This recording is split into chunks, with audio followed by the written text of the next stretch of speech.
Est-ce que nos leaders ne voudraient pas être aussi respectés par les jeunes que Lumumba ou Thomas Sankara? Est-ce que ce sont tous de grands hommes? Est-ce qu'ils ont envie de sortir tous par la grande porte de l'histoire? Il y en a beaucoup qui ont fait le choix de l'argent, il y en a beaucoup qui ont fait le choix du luxe, il y en a beaucoup qui ont fait ces choix-là. Ils ont peur de mourir, de toute façon on va tous mourir. Est-ce que mourir pour son peuple c'est une belle mort? Est-ce que mourir dans le déshonneur c'est une belle mort?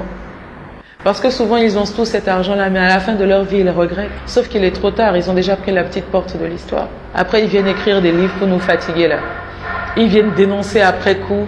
Oui, j'avais les pieds et mains liés parce que voilà, parce que le gouvernement de France me tenait par-ci, par-là. Mais on s'en fout de ça. Au moment où tu avais le pouvoir, au moment où tu pouvais changer les choses, qu'est-ce que tu faisais? Et c'est ça le plus important. Je pense que si on a des bons présidents, les peuples vont les soutenir. Et ça va être difficile même. Si on a des présidents qui expliquent que, écoutez, aujourd'hui on a découvert du pétrole dans le pays, et puis maintenant ils veulent réveiller telle rébellion, ils veulent réveiller tel mouvement, ou bien il y a une armée qui est à nos portes. Les peuples vont s'unir. Donnez-nous l'information. On n'est pas bêtes. Aujourd'hui on a compris quels sont les enjeux. Qu'ils nous parlent. Mais avant de pouvoir nous parler, avant qu'on soit solidaires d'eux, il faut qu'ils travaillent pour nous. Il faut qu'on arrête avec ces histoires de président, le père de la nation. Moi, j'y crois pas en ça. C'est pas mon père. Moi, je sais très bien c'est qui mon père.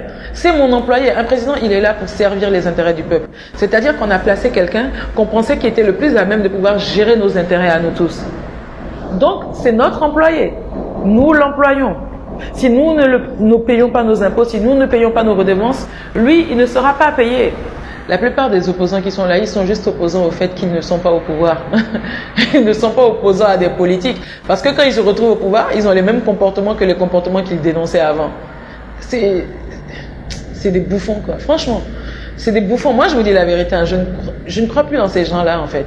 Parce qu'à chaque fois qu'il y a une petite opportunité, on voit comment ils transhument, il y a la transhumance, on voit comment ils sont affairistes, eux aussi, ils dénoncent des choses, mais après ils sont aussi dans des histoires pas claires, tu sais pas, ils sont bizarres. Et en plus, c'est des gens qui se disent que je sais pas au nom de quoi, eux ils méritent plus que quelqu'un d'autre d'être président. C'est comme si c'est un droit. Franchement, tous ces gens-là, ces politocars-là, ils nous ont pris en otage. C'est ça la vérité, ils nous ont pris en otage. Donc, il y a plein de peuples dans plein de pays qui n'ont plus confiance en leurs oppositions. Parce qu'il y a plein de révélations qui sont faites sur déjà même les rapports entre l'opposition et le gouvernement. Et on se rend compte que souvent l'opposition a écrit parce qu'elle a dû demander quelque chose au gouvernement que le gouvernement ne lui a pas accordé. Donc elle ne crie même pas parce que les intérêts du peuple sont menacés, parce que les promesses électorales n'ont pas été respectées. Nous avons besoin d'un vrai leader d'opinion. On avait besoin de quelqu'un qui vienne pour travailler. Il faut qu'on ait des présidents patriotes en Afrique. Voilà. On nous tient par la peur. Il faut qu'on arrête d'avoir peur. Et de plus en plus de jeunes commencent à prendre conscience. Et on commence à prendre encore plus conscience de notre force.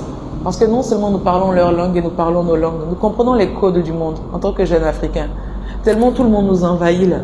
Nous comprenons tous les codes et nous devons nous en servir comme richesse.